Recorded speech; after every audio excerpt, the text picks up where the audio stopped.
My name is Riley, and I'm 18 years old. What I'm about to tell you happened during the summer of 2024, and I swear on everything I hold sacred that every word is true. This isn't my first encounter with something unexplainable, but it was by far the worst. The memory still wakes me up at night, drenched in sweat, my heart hammering against my ribs like a trapped bird. Our family had been visiting Brunjuk Dam for water skiing trips since I was 7. The massive reservoir, nestled in the hills outside Brisbane, had always been our escape from the suffocating city heat. Mom would pack our gear with military precision while Dad checked the boat trailer for the 3rd time. My younger brother Connor would bounce around the house like a pinball, asking every 5 minutes if we were ready to leave yet. The drive always took 4 hours, winding through increasingly remote countryside until civilization seemed like a distant memory. That particular trip felt different from the moment we left our driveway. The radio kept cutting to static, despite Dad fiddling with the antenna. Mom seemed unusually quiet, staring out the passenger window with an expression I couldn't read. Even Connor had stopped his usual chatter after the first hour. By the time we reached the dam's entrance gates, darkness had swallowed the landscape whole. The security booth sat like a lonely island in a sea of black, its fluorescent light buzzing and flickering intermittently. The elderly guard who emerged looked like he hadn't smiled in decades, his weathered face mapped with deep lines that seemed to spell out warnings I couldn't understand. While my family handled the check-in process, I remained in the back seat, finishing a video on my phone. The screen's glow created a small bubble of normalcy in the growing unease that had settled over me like a heavy blanket. When the video ended, I looked up to survey our surroundings through the car windows. The dam stretched out before us, its dark surface reflecting nothing but void. Twisted eucalyptus trees lined the shoreline, their pale bark appearing almost skeletal in the weak light from the security booth. Something about the way they swayed in the windless night made my stomach clench. But it was more than just the trees. The entire place felt wrong, as if we had driven into somewhere we weren't supposed to be. That's when I first felt it watching me. The sensation started as a prickling at the base of my neck, the kind of awareness that makes every animal instinct scream danger. I turned slowly in my seat, scanning the tree line beyond the parking area. At first, I saw nothing but shadows layered upon shadows. Then, like a photograph developing in slow motion, I began to make out a shape that didn't belong. 2 points of red light hovered at what would be eye level for something impossibly tall. They weren't moving, just fixed on our car with an intensity that made my mouth go dry. I blinked hard, hoping it was just my imagination playing tricks on me. But when I opened my eyes, those red points had moved closer. Panic rising in my throat, I spun around to look out the opposite window, and what I saw there nearly stopped my heart entirely. The thing stood no more than 10 feet from our car, close enough that I could make out details that would burn themselves into my memory forever. Its face was the color of old bone, stretched tight over a skull that seemed too large for any natural creature. But it was the eyes that held me frozen. They glowed like hot coals, not with any light source I could identify, but with something that seemed to come from within. The lower half of its face was the stuff of nightmares. Its jaw appeared to have been split down the middle, creating 2 separate mandibles that hung at unnatural angles. What I had initially thought was fur was actually patches of something dark and matted, clinging to gaunt limbs that looked like they might snap under their own weight. The creature's entire body twitched and jerked as if electricity was running through it in random bursts. Standing at least 9 feet tall, it loomed over our vehicle like some grotesque scarecrow brought to life. The moment I blinked, it vanished. Not gradually, not by stepping back into the shadows, but simply gone, as if it had never been there at all. When my family returned to the car, chattering about cabin arrangements and tomorrow's skiing plans, I tried to tell them what I had seen. But the words came out in a jumbled rush that made me sound like I was having some kind of breakdown. Dad glanced at me in the rearview mirror with concern, while Mom suggested I might be getting carsick from the long drive. Connor just rolled his eyes and muttered something about his dramatic older brother under his breath. Our cabin sat at the water's edge, a modest structure with large windows that faced the dam. During daylight hours, those windows would offer stunning views of the water and surrounding hills. But in the darkness, they became mirrors that reflected our lit interior while concealing whatever might be lurking outside. I couldn't shake the image of that creature from my mind. Every time I closed my eyes, I saw those twin red flames staring back at me. Sleep became impossible as my mind raced through rational explanations. Maybe it had been a large dog with some kind of disease. Maybe the red eyes were just reflections from our car's taillights. Maybe I was more exhausted from the drive than I realized. But deep down, I knew none of those explanations fit what I had witnessed. Around 2 a.m, I gave up on sleep entirely and moved to the window. The dam's surface was perfectly still, like a sheet of black glass. Moonlight created a narrow path across the water, but it only made the surrounding darkness seem deeper and more impenetrable. That's when I saw it again. The creature stood at the water's edge, maybe 50 yards from our cabin. This time, I had a clear view of its full height and the way it moved with an unsettling, jerky gait. It seemed to be pacing back and forth along the shoreline, occasionally stopping to turn its head in our direction. I grabbed Connor's shoulder and shook him awake, desperate to have someone else witness what I was seeing. He groaned and complained about being woken up, but I dragged him to the window anyway. By the time his eyes focused enough to look where I was pointing, the shoreline was empty again. "You're losing it," he mumbled, before stumbling back to his bed. "Probably just saw a kangaroo or something." But I knew kangaroos didn't stand 9 feet tall or have eyes that glowed like embers in the dark. The next morning brought brilliant sunshine and a perfect breeze for water skiing. Mom insisted that some fresh air and physical activity would cure whatever vacation jitters I was experiencing. Despite my protests, she had me suited up and ready to hit the water before I had finished my coffee. The lake was busier than I had ever seen it, dotted with boats of every size and color. Families were already out enjoying the morning calm, their laughter carrying across the water like music. For the first time since our arrival, I began to relax. Maybe Connor was right. Maybe I had just been tired and seeing things. Mom piloted our boat with her usual skill, carving smooth turns through the water while I rode behind on the kneeboard. The familiar rhythm of skiing began to work its magic, washing away the previous night's fears with each spray of cool water across my face. We headed toward the small island that sat in the dam's center, a popular turnaround point for skiers. As we approached, I signaled for Mom to pick up speed, wanting to feel the rush of cutting through the water at maximum velocity. That's when everything went wrong. The boat hit some kind of wake that seemed to come from nowhere, bouncing me so hard that my grip on the rope was torn away. I hit the water with enough force to drive the breath from my lungs, surfacing with my ears ringing and my vision blurred. I raised my hand in the standard signal for pickup, expecting to see Mom already turning the boat around. But when I looked toward where our boat should have been, I saw nothing but empty water. Every boat that had been dotting the lake just minutes before had vanished. The water was completely deserted, as if I had been transported to a different place entirely. I treaded water and spun in a complete circle, searching for any sign of life, but found only an unnatural silence that pressed down on me like a physical weight. I shouted for Mom until my throat was raw, but the sound seemed to be swallowed by the air itself, creating no echo, no response, nothing. The island, which had seemed so close when I fell, now appeared impossibly distant. No matter how hard I swam toward it, it never seemed to get any closer. Panic began to claw at my chest as I realized I might be trapped in open water with no way to reach shore. But panic turned to terror when I felt something brush against my leg beneath the surface. I woke up on the rocky shore as the afternoon sun was beginning its descent toward the horizon.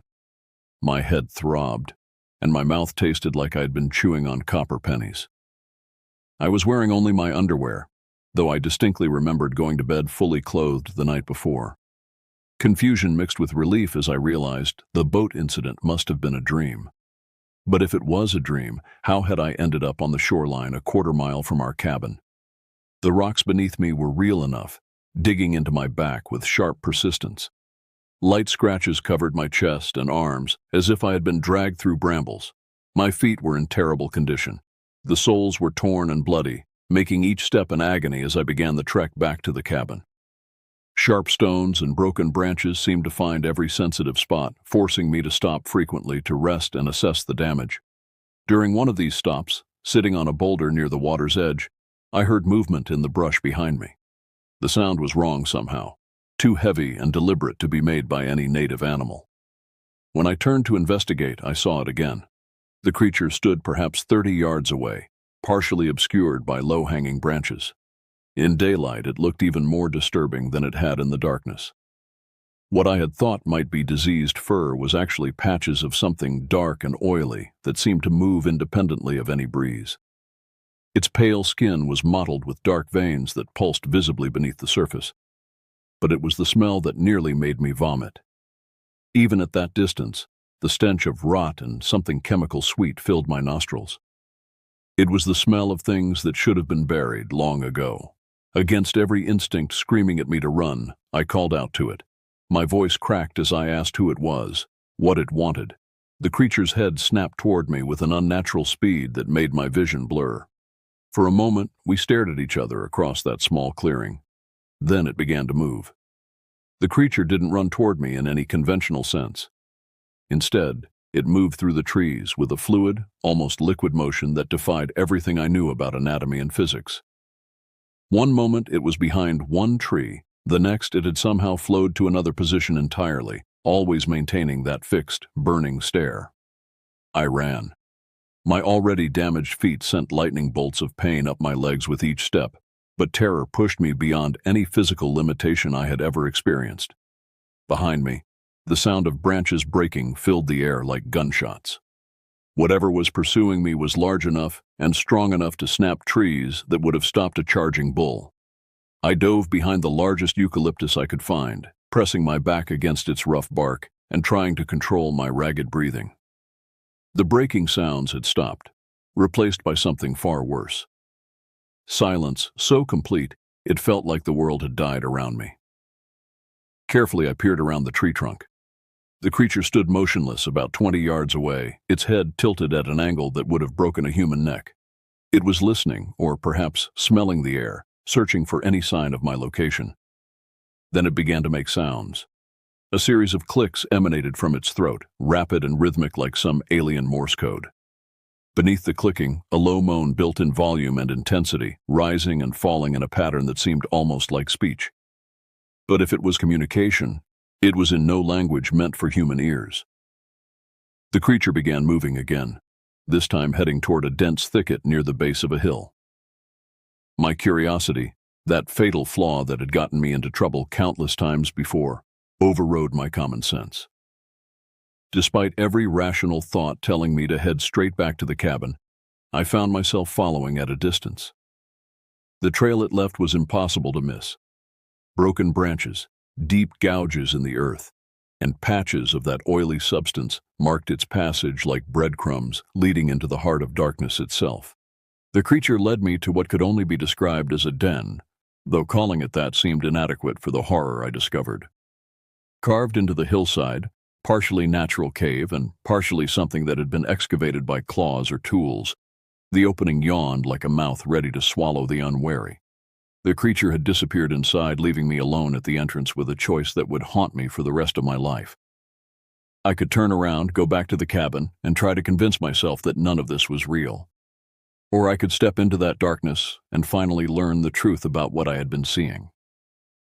Curiosity won, as I somehow knew it always would. The stench hit me like a physical blow as soon as I crossed the threshold. It was the smell from earlier, but concentrated to an almost unbearable degree. Decay, chemicals, and something else I couldn't identify but that made my lizard brain scream warnings about disease and death. As my eyes adjusted to the gloom, details began to emerge that turned my stomach and confirmed my worst fears. Bones were scattered across the floor of the cave, some clearly animal, but others that looked disturbingly human-like in their proportions. They had been gnawed and cracked, with marrow extracted in ways that spoke of both hunger and intelligence. But it was the collection of personal items that truly terrified me. Cell phones, wallets, jewelry, medication bottles, even articles of clothing were arranged around the cave's perimeter like trophies. Some looked recent, with screens still intact and leather still supple. Others appeared to have been there for months or even years, corroded and weathered by time and the cave's humid atmosphere. I picked up the nearest phone, hoping it might still have power for its flashlight function. The screen came to life immediately, and to my horror, music began blasting at full volume. The previous owner had left their media player running, and the sudden cacophony echoed through the cave like an alarm. I fumbled with the device, trying desperately to stop the sound, but it was too late. From somewhere deep in the cave's recesses came the sound of movement. Heavy, deliberate footsteps approached the main chamber where I stood frozen in terror. The clicking sound filled the air again, closer now and more agitated than before. Beneath it, that inhuman moaning rose to a pitch that seemed to vibrate in my bones. I dropped to my hands and knees, crawling behind a pile of debris as the creature entered the chamber. In the dim light filtering through the cave entrance, I could see the creature more clearly than ever before. What I had thought might be some kind of diseased animal was something far worse. The proportions were wrong in every way, as if someone had tried to build a human from memory, but had gotten all the details slightly off. Its movements were deliberate and intelligent as it searched the cave, checking each corner and crevice with the methodical precision of a hunter that knew its territory intimately. The clicking sounds it made seemed to serve as a kind of echolocation, allowing it to map the space around it even in near total darkness. I pressed myself deeper into my hiding spot, hardly daring to breathe as those red eyes swept the chamber. When they passed over my location, I felt a cold certainty that it knew exactly where I was and was simply choosing not to act immediately. Then, like a miracle sent from God himself, a beam of light pierced the cave entrance. Someone was outside with a powerful flashlight, calling out in a voice rough with years of tobacco use. The creature's head snapped toward the entrance, and in an instant, it was gone. Not fled, not hidden, but simply absent, as if it had never been there at all. The oppressive weight that had been crushing down on me lifted, and I could suddenly move again. I scrambled toward the entrance, bursting into the blessed darkness of night, where an old man in ranger's clothes stood with his flashlight. He took one look at my condition, bloody, half-naked, and clearly traumatized, and asked what had happened. When I tried to explain, he held up a weathered hand to stop me. His eyes held a knowledge that chilled me even more than the creature had. He knew. He had seen others like me before, others who had encountered what lived in these hills. "You're not the first," he said simply, "and you won't be the last. But if you know what's good for you, you'll never speak of this to anyone official. The rangers don't want to hear it, and the police sure as hell don't." He walked me back to the cabin, where my parents were waiting with worry etched deep in their faces. They had been searching for me for hours, unable to understand how I had simply vanished from my bed. I told them I had gotten lost trying to find the bathroom outside, a lie that satisfied no one but that we all agreed to accept. We left the next morning, cutting our vacation short by 3 days. During the drive home, I stared out the back window, watching Burnjuk Dam shrink in the distance. I told myself I was safe now, that whatever lived in those hills couldn't follow us back to the city. But that night, Connor came into my room with fear in his eyes that I recognized all too well. "Riley," he whispered, "there's something outside my window." When we looked out into our suburban backyard, we saw nothing but the usual garden and fence. But I knew that didn't mean we were safe. Some things, once they have your scent, never stop hunting. The scratches on my chest took weeks to heal, but the memory of those red eyes burning in the darkness will stay with me forever. I still wake up some nights, certain I can smell that chemical-sweet stench of decay, and I find myself checking and rechecking the locks on our doors and windows. They say curiosity killed the cat, but sometimes curiosity does worse than kill. Sometimes it shows you things that should stay hidden, things that prove the world is far stranger and more dangerous than we pretend it is. And sometimes those things follow you home.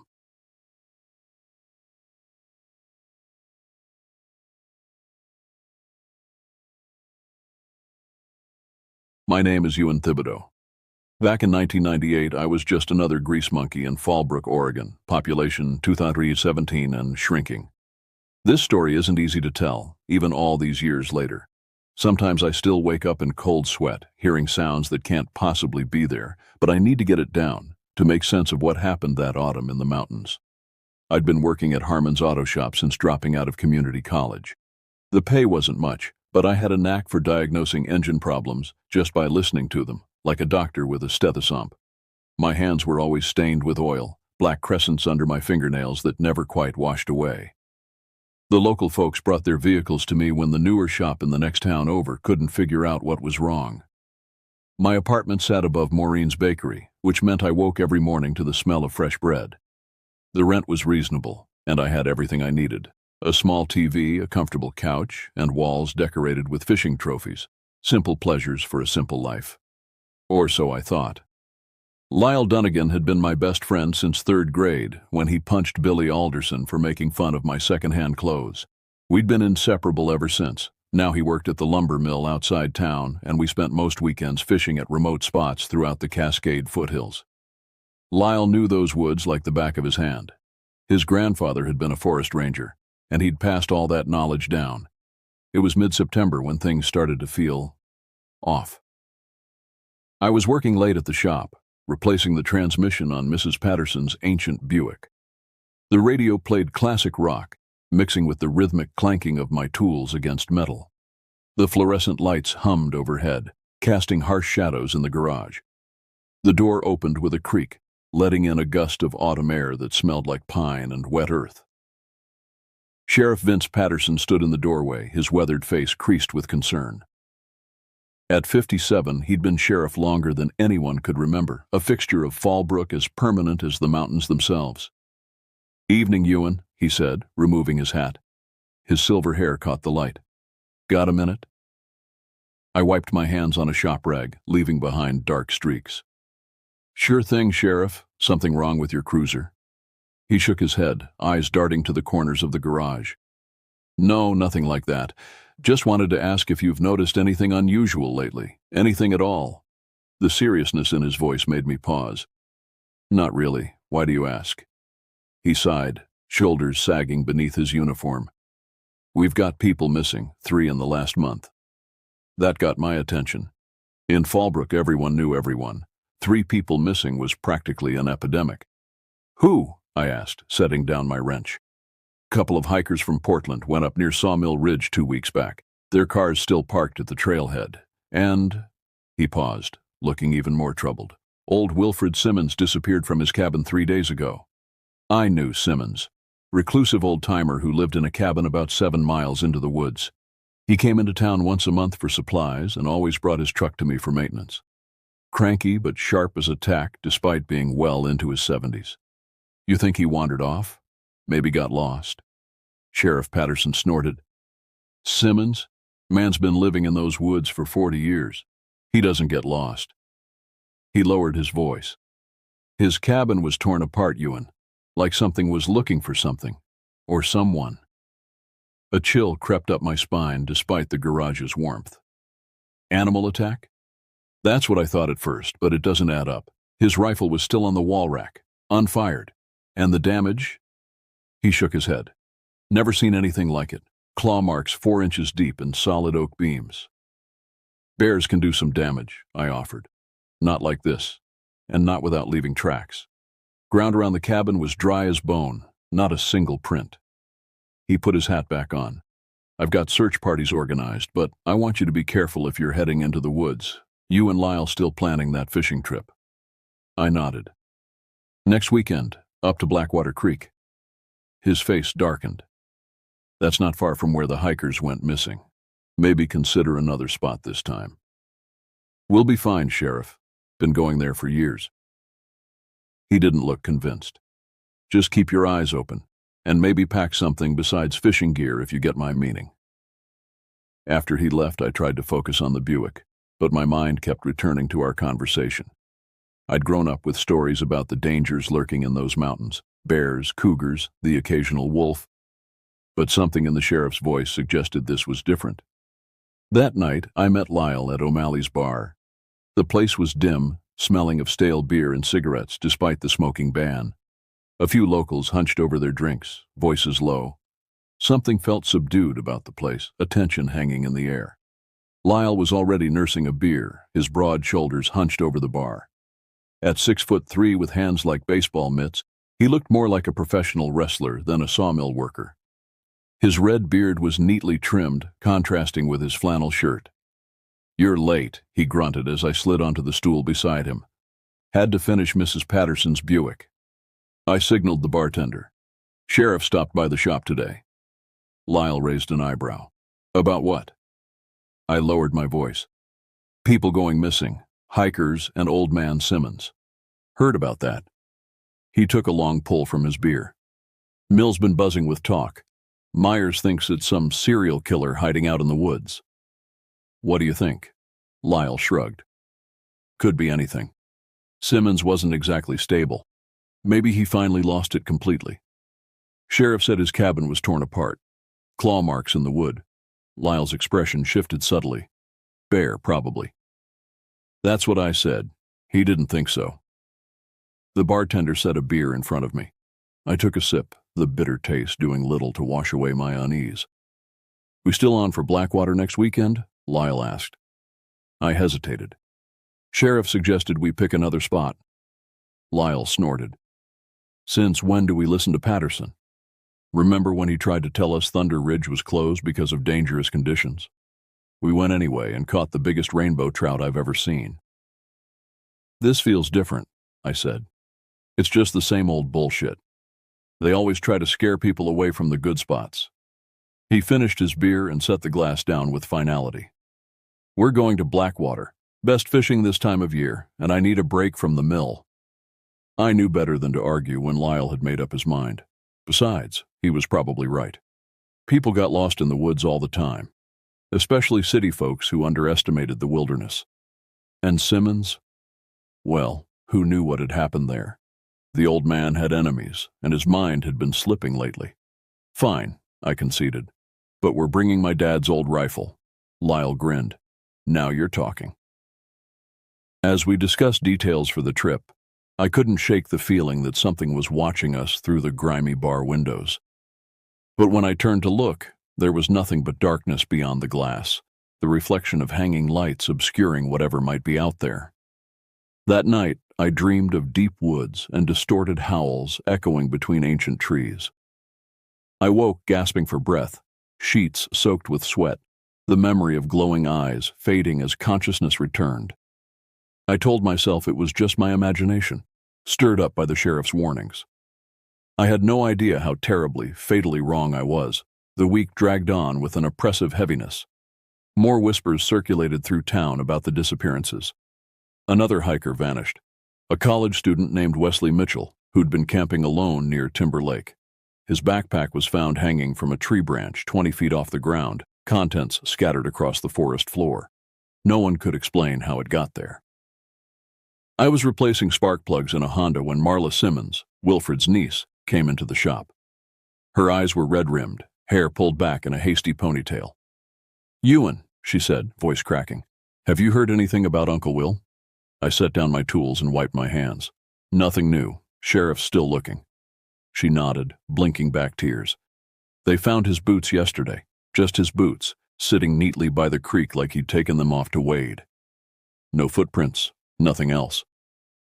I didn't know what to say. Marla and I had dated briefly in high school before realizing we were better as friends. She worked as a nurse at the county clinic now. "They'll find him," I offered lamely. "No, they won't."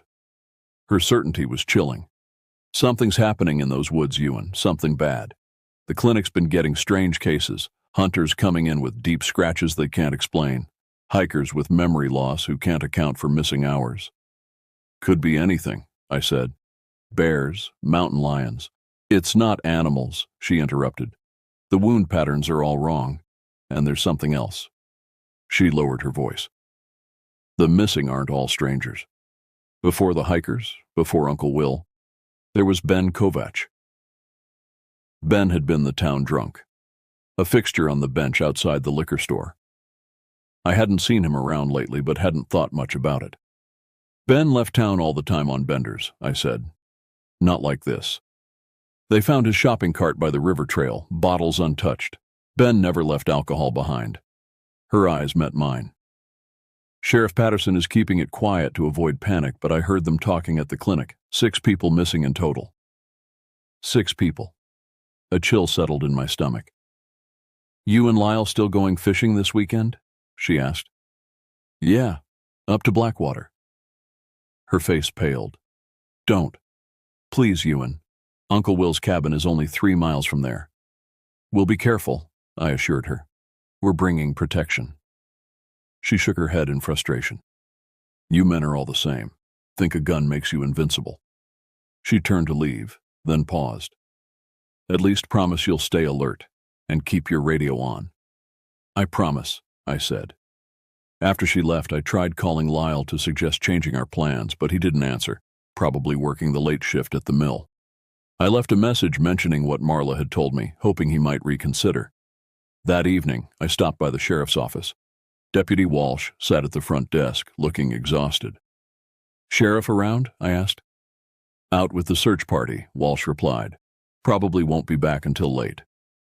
Any news about the missing people? Walsh's expression darkened. Nothing good. Found some torn clothing belonging to one of the hikers, shredded to ribbons. He leaned forward. Between you and me, I've never seen damage like that. Not from any animal I know. What do you think it is? He shrugged. Sheriff's called in some wildlife experts from the State Department. They're setting up cameras around the search areas. As I turned to leave, Walsh called after me. Hey, Ewan, you carrying when you're in the woods these days? I nodded. Good. Make sure it's loaded. On Friday morning, Lyle finally called. Got your message, he said without preamble. Still going to Blackwater. Lyle, 6 people are missing now. Maybe we should... That's exactly why we need to go, he cut in. I've been talking to some of the guys at the mill. Something weird's going on in those woods, and it's not just hikers getting lost. What do you mean? There was a pause. Brett's cousin works for the Forest Service. Said they found animal carcasses all through the eastern range. Deer, elk, even a black bear. All torn apart but not eaten. Could be poachers, I suggested. Poachers don't leave the meat behind, and they don't do... His voice dropped. What was done to these animals? And that's supposed to convince me to go fishing? We're not just going fishing, Ewan. I want to see for ourselves what's happening up there. Brett's cousin marked locations on a map where they found the carcasses. There's a pattern. My chest tightened. What kind of pattern? They're all in a rough circle, and Blackwater Creek is right at the center. I should have said no. Should have told him he was crazy. But curiosity mixed with a strange sense of duty. If something was happening in our woods, didn't we have a responsibility to find out what? Fine, I said finally. But we're bringing every weapon we can carry. Already ahead of you. I'll pick you up at dawn tomorrow. The rest of the day passed in a blur of preparation. I closed the shop early and went home to pack. I pulled my father's Remington 870 shotgun from the closet, along with a box of shells. The gun had been gathering dust since Dad passed 5 years earlier, but I'd kept it clean and functional. As I cleaned the barrel one last time, the local news played on the TV. The anchor was talking about the unprecedented number of disappearances in the Fallbrook area. They showed photos of the missing, the 2 Portland hikers, college student Wesley Mitchell, Old Man Simmons, Ben Kovach, and someone I hadn't heard about, a forest ranger named Andrea Phillips. The report cut to Sheriff Paterson giving a statement, urging people to avoid remote areas until further notice. Behind his professional demeanor, I could see the strain in his eyes. He knew something he wasn't saying. I tried calling Marla to let her know where we'd be, but only got her voicemail. I left a detailed message with our planned route and promised to check in by radio. That night, sleep came in fitful bursts. Dreams of dark woods and watching eyes plagued me. In one particularly vivid nightmare, I was running through a moonlit forest, something massive crashing through the underbrush behind me. I could hear its rasping breath, feel its hunger like a physical weight pressing down. I woke with a strangled gasp at 4 a.m., sheets drenched in sweat. Dawn arrived with a blanket of fog so thick I could barely see the end of my street. A bad omen, I thought, but pushed the idea away. I wasn't superstitious. Not then, anyway. Lyle pulled up in his battered truck at 5:30, right on time. The bed was loaded with our usual fishing gear, plus additions that spoke to our unease. Extra flashlights, first aid kits, a larger tent than usual, and what looked like enough food for a week rather than a weekend. Ready? He asked as I loaded my shotgun into the truck. He had his grandfather's lever-action Marlin propped against the passenger seat. "As I'll ever be," I replied, climbing in. We drove in silence for the first few miles, the fog parting before our headlights only to close again behind us. The radio played softly, some morning show discussing the search for the missing hikers. "They're saying it might be a serial killer," Lyle said eventually. "Some psycho living in the woods. You believe that?" He shrugged, eyes fixed on the road. "Easier to believe than the alternatives." "Which are?" "Something not human." His voice was flat, matter-of-fact. I glanced at him. Lyle had always been the pragmatic one, feet firmly planted in reality. This kind of talk wasn't like him. "Since when do you believe in monsters?" I asked. His knuckles whitened on the steering wheel. "My grandfather used to tell stories, native legends about something in these mountains. Called it the Windwalker. Said it would come during certain years, when the stars aligned a certain way. Take people." "Your grandfather also believed the government was putting mind-control drugs in the water supply," I reminded him. A ghost of a smile touched his lips. "Fair point." We turned onto the logging road that would take us most of the way to Blackwater Creek. The truck bounced over potholes and ruts, gravel pinging against the undercarriage. "Sheriff ever say what happened at Simmons' cabin?" Lyle asked. "Not details, just that it was torn apart. Marla mentioned they found his boots by the creek." Lyle frowned. "Just the boots?" I nodded. "That's not normal, Ewan. None of this is normal." The logging road ended at a small clearing. From here, we'd hike about 3 miles to our usual spot. We unloaded the truck in silence, shouldering our packs and gripping our fishing rods. Both of us kept our firearms readily accessible. The fog had thinned somewhat, but visibility in the forest was still poor. Moisture dripped from pine needles overhead, creating a constant patter like gentle rain. Our boots squelched in the damp earth as we followed the familiar trail. "Someone's been through here recently," Lyle said, pointing to fresh boot prints in the mud. "Big prints, size 13 at least. Search party, maybe?" "Maybe." He didn't sound convinced. We hiked deeper into the woods, the mist swirling around ancient trees. For the first time in years, these familiar woods felt alien, unwelcoming. Every snapping twig or rustle of leaves set my nerves on edge. About halfway to our destination, Lyle suddenly stopped. "You smell that?" I sniffed the air. Beyond the usual forest scents of pine, earth, and decaying vegetation was something else. A sour, musty odor like rotting meat and wet fur. "What is that?" I whispered. Lyle slowly reached for his rifle. "I don't know, but it's not right." We stood perfectly still, listening. The forest had gone silent. No bird song, no chattering squirrels. Nothing but the soft drip of moisture from the trees. The silence itself felt wrong, heavy with anticipation. Then, far off to our right, came a sound that made my skin crawl. A low, rumbling growl, unlike anything I'd ever heard. Not a bear, not a cougar. Something else.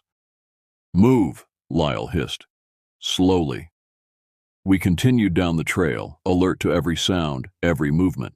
The oppressive feeling of being watched intensified with each step. Twice more we heard that strange growl, closer each time. Near a bend in the trail, Lyle suddenly grabbed my arm.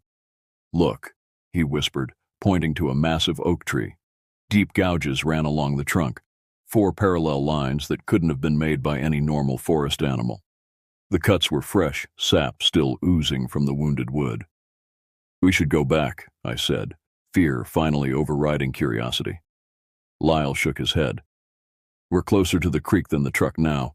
Besides," he hefted his rifle, "I want to know what we're dealing with." Against my better judgment, I followed him. We reached Blackwater Creek an hour later, emerging from the forest onto the rocky shore. The water ran high and fast with recent rains, dark and foreboding under the gray sky. Our usual camping spot lay in a small clearing about 50 yards upstream. As we approached, Lyle suddenly threw out an arm to stop me. "Something's not right," he whispered. I followed his gaze and felt my stomach drop. Our clearing had been used. Recently. The fire pit we'd built years ago contained fresh ashes. Surrounding it were odd arrangements of stones and sticks in patterns that made no sense. and hanging from a nearby tree branch was what appeared to be a mesh sack containing small bones. "What the hell?" I breathed. Lyle approached the site cautiously, rifle ready.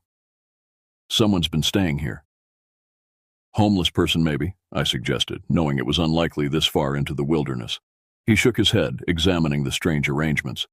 "This is ritualistic." A cold dread settled over me. "Lyle, we need to go."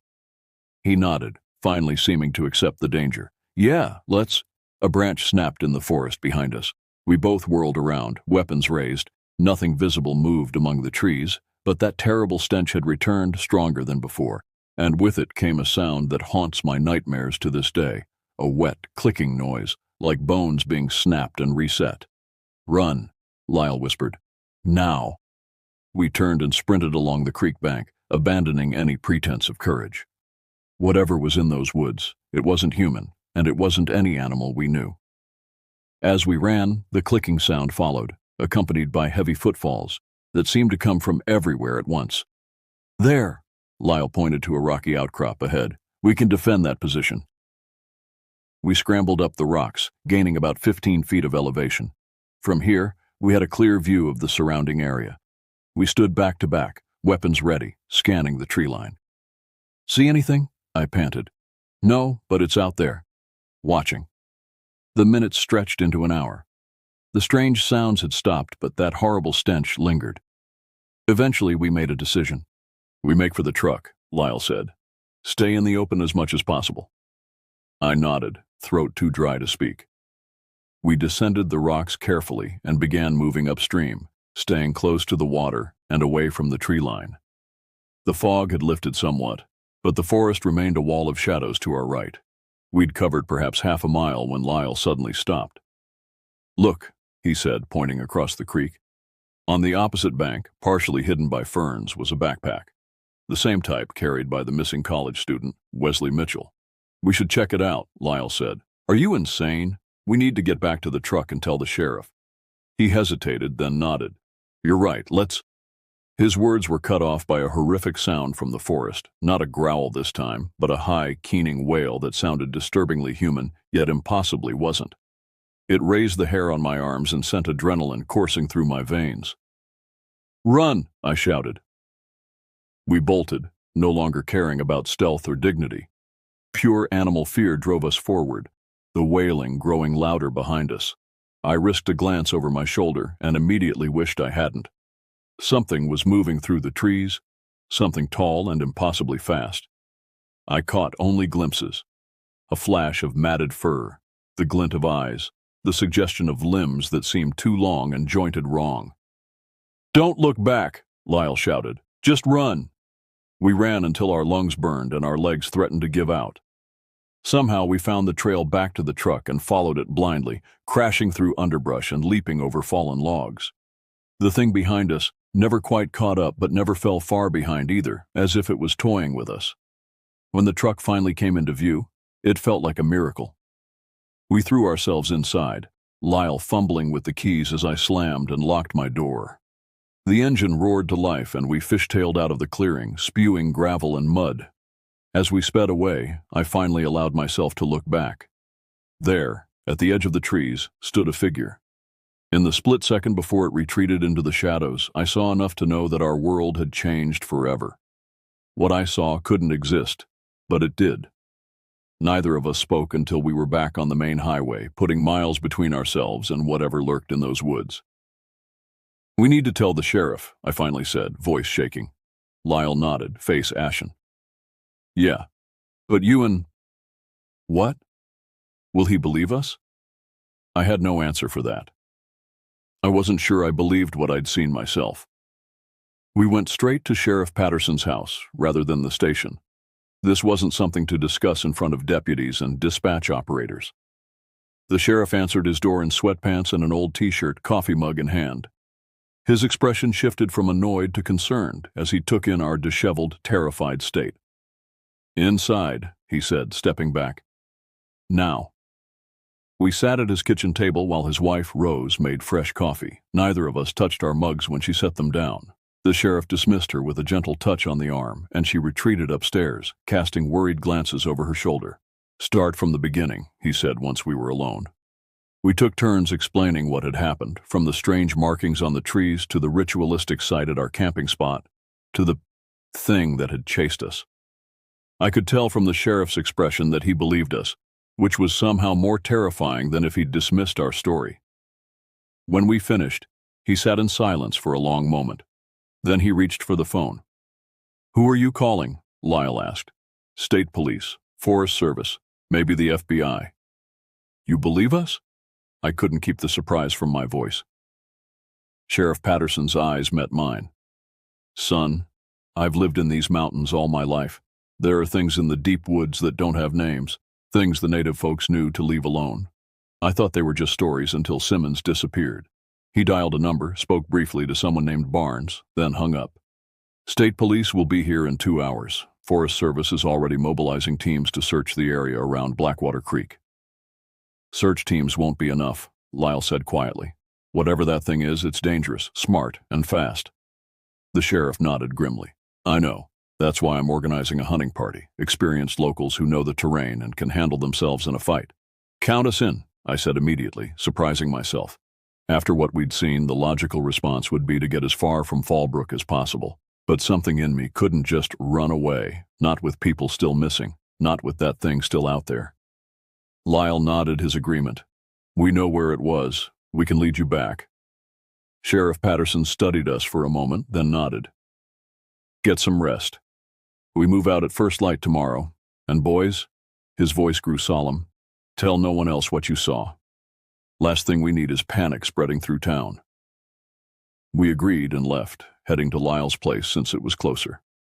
Neither of us wanted to be alone. We showered, ate mechanically, and tried to process what had happened.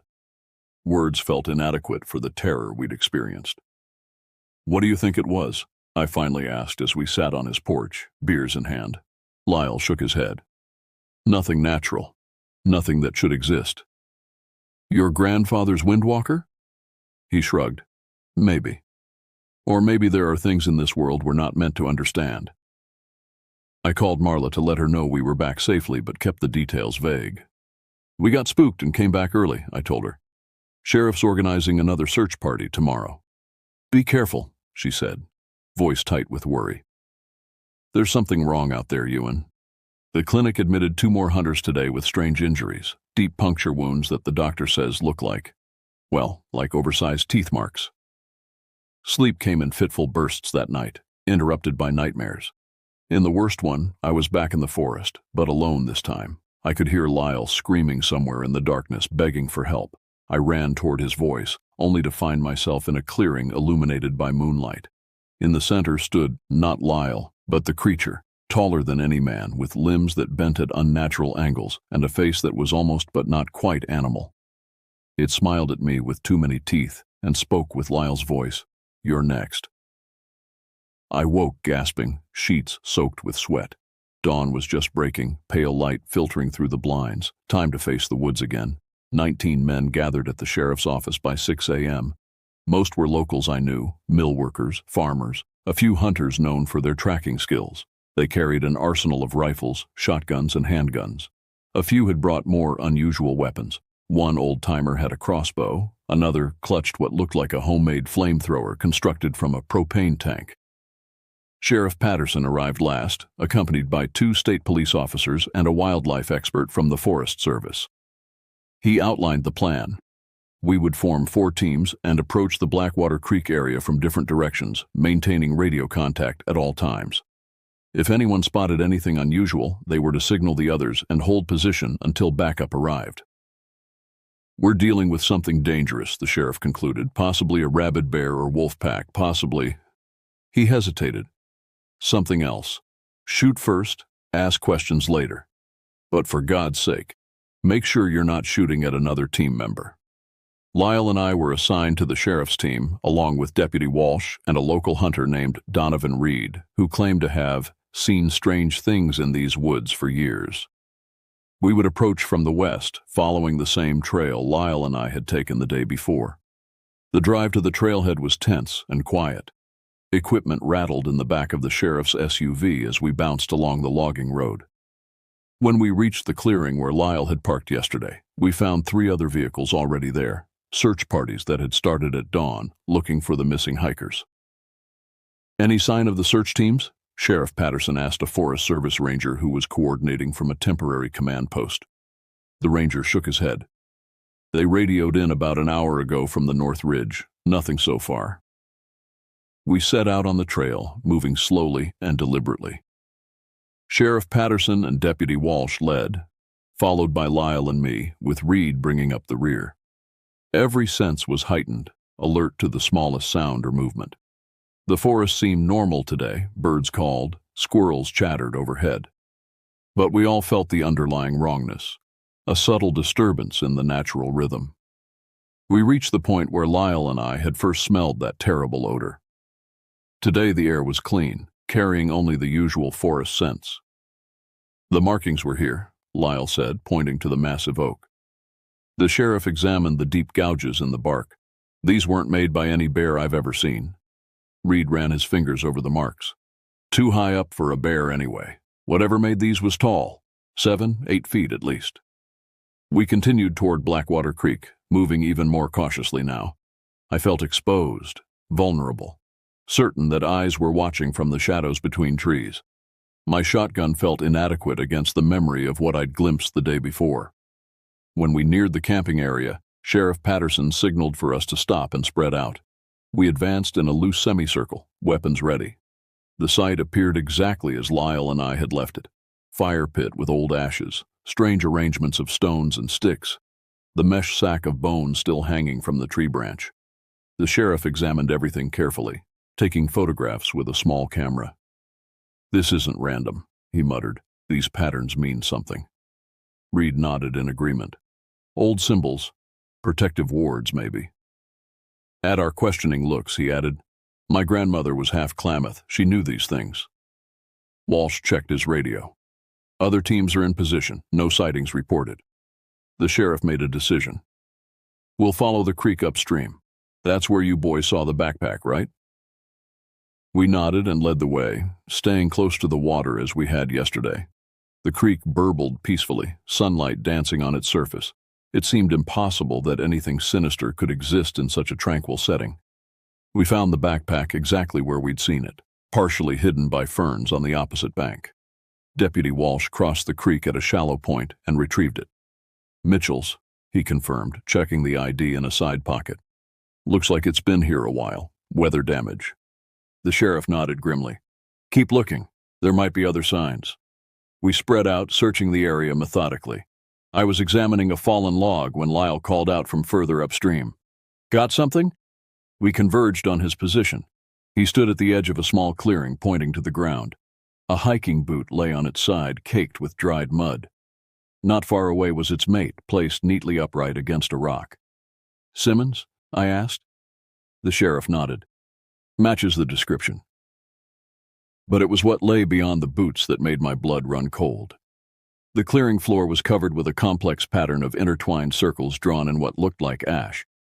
At the center stood a crude wooden structure, a tripod of branches about 6 feet tall, from which hung various objects, bits of cloth, small bones, feathers, and something that looked horribly like human teeth.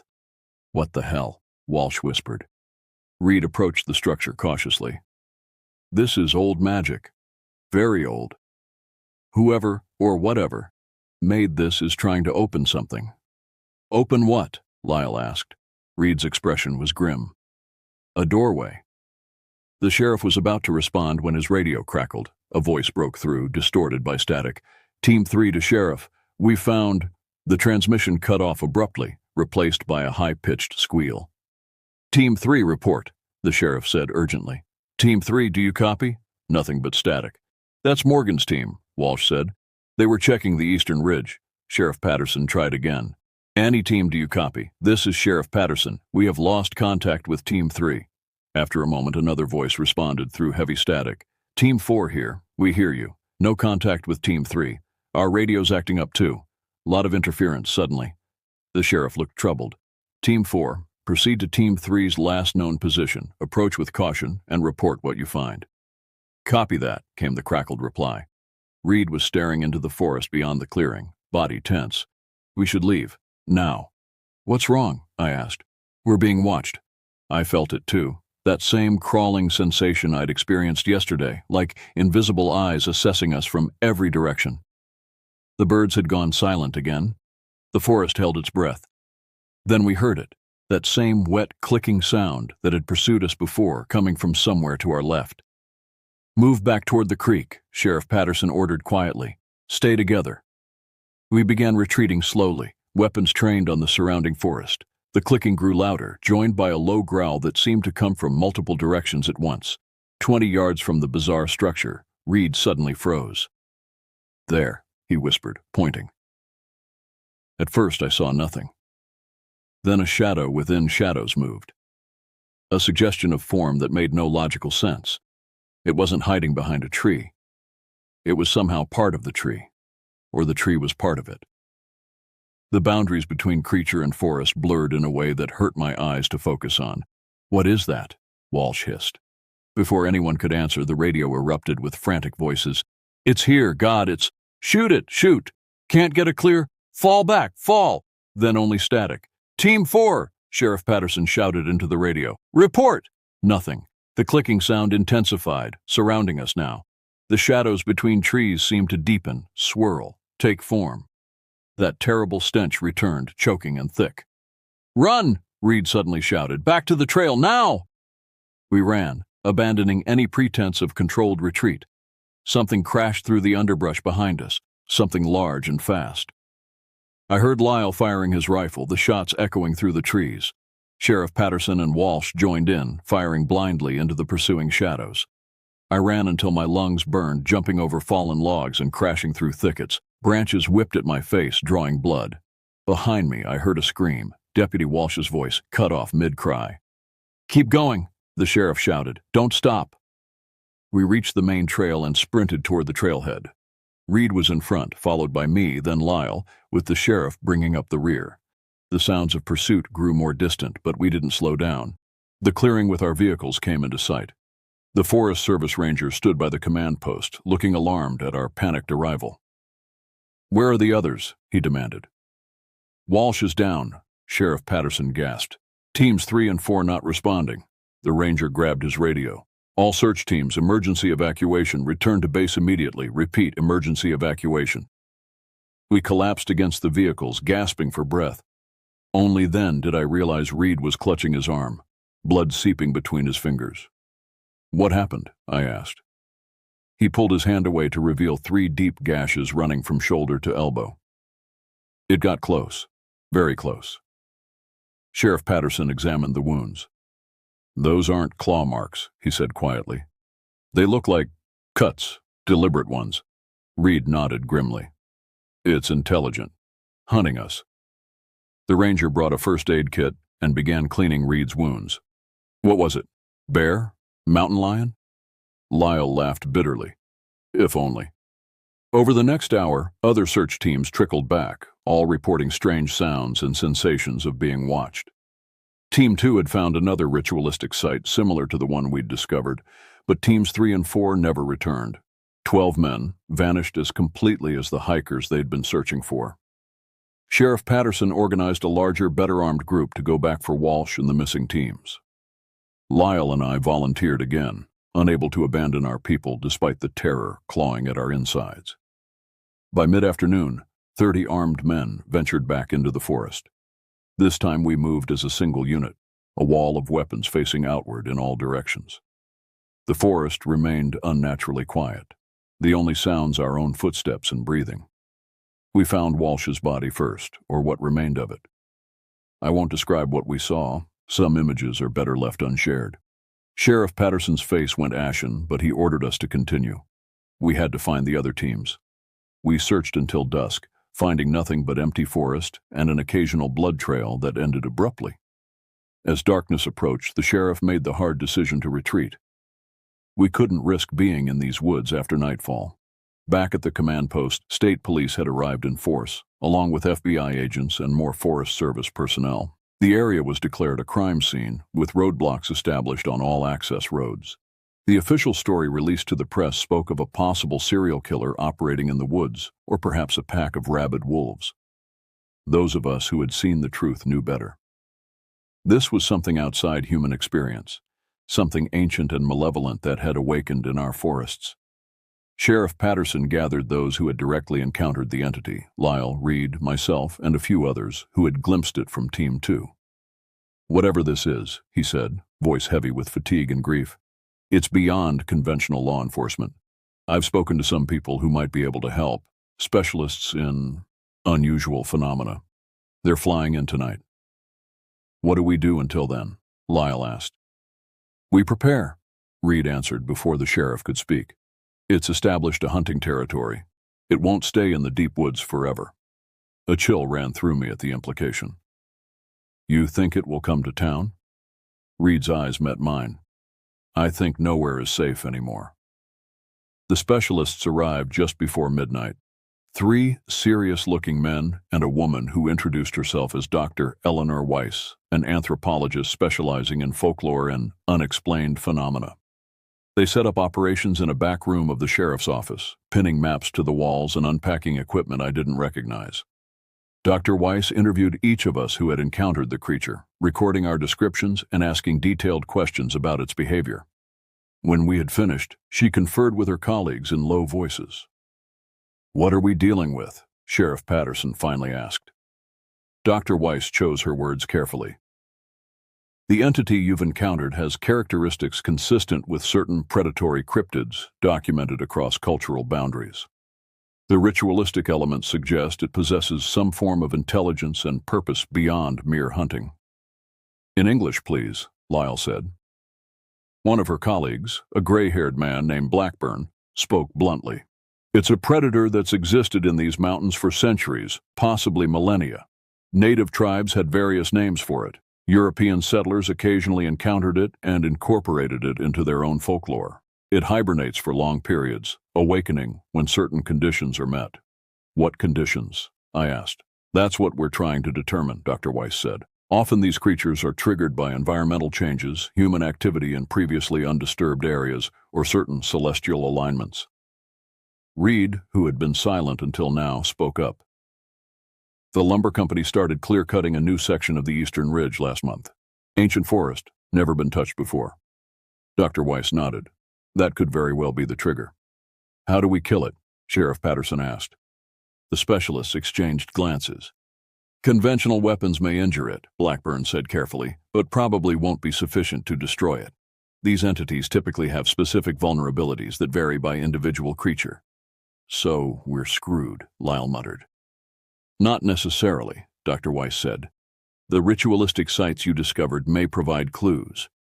The entity is creating these for a reason, possibly to strengthen itself, possibly as part of a larger purpose. If we can disrupt these sites and understand their meaning, we might find its weakness." Plans were made for the following day. 2 teams would venture back into the forest, one to examine and possibly dismantle the ritualistic sites, another to try tracking the creature to its lair. Both would be heavily armed with conventional weapons, plus some specialized equipment the team had brought. I volunteered for the tracking team, along with Lyle, Reed, and several experienced hunters from town. Sheriff Paterson would lead the other team with Dr. Weiss and her colleagues. We would maintain constant radio contact, with a large backup force standing by at the trailhead. That night, no one slept well. I stayed at Lyle's again, both of us keeping our weapons close. We talked little, each lost in our own thoughts. Around 3 a.m. we heard howling from the distant mountains, not wolves, not coyotes, but that same unnaturally deep, guttural cry we'd heard in the woods. It was closer to town than before. "It's moving," Lyle said quietly. Morning came with heavy fog and a light drizzle, perfect conditions for something to hide. We gathered at the sheriff's office, checking weapons and equipment. The mood was grim, determined. These were no longer search parties looking for missing hikers. This was a war party hunting a killer. Dr. Weiss approached me before we left. "Your descriptions of the entity were the most detailed," she said. "You seem to be particularly attuned to it somehow." "Lucky me," I said bitterly. She handed me a small object, a stone pendant on a leather cord. Ancient symbols were carved into its surface, similar to those we'd seen in the ritualistic sites. "Wear this," she said. "It may provide some protection, or at least make you less visible to it. You believe in this stuff?" I couldn't keep the skepticism from my voice. Her expression remained serious. "After 20 years studying these phenomena, I've learned to use every possible advantage. Whether it works through psychological suggestion or genuine metaphysical properties doesn't matter if it keeps you alive." I put the pendant around my neck, feeling slightly foolish but unwilling to reject any potential help. Our team set out just after 8 a.m. The forest felt different today, heavier, more oppressive. The fog limited visibility to about 30 yards, transforming familiar trees into looming shadows. Sounds were muffled, disorienting. We split up at the main trail junction, Sheriff Paterson's team heading toward Blackwater Creek while we veered northeast, following tracks discovered by the state police yesterday. Reed led our group, moving with surprising stealth despite his injured arm. The rest of us followed in single file, alert to every sound and movement. The tracks led us toward an area locally known as Deadfall Basin, a remote valley where an old landslide had created a jumble of massive boulders and fallen trees. Few people ventured there. The terrain was treacherous, with sudden drop-offs and unstable ground. "Perfect place for something to hide," Reed murmured as we approached the basin's edge. We descended carefully into the fog-shrouded valley. Visibility dropped to mere feet in places, the mist swirling around shattered tree trunks and moss-covered rocks. Water dripped constantly from above, creating an eerie percussion. About halfway into the basin, Reed halted suddenly, raising a hand for silence. We froze, straining to hear what had alerted him. Nothing but the dripping water and our own breathing. Then I smelled it, that distinctive putrid odor. It was everywhere around us, embedded in the mist itself. "We're in its territory," Reed whispered. Lyle gestured ahead where the fog seemed to thin slightly. "There's a clearing up there." We advanced with agonizing slowness, testing each step before committing our weight. The clearing gradually emerged from the mist, a roughly circular space about 50 yards across, surrounded by towering pines and massive boulders. What we found there haunts me still.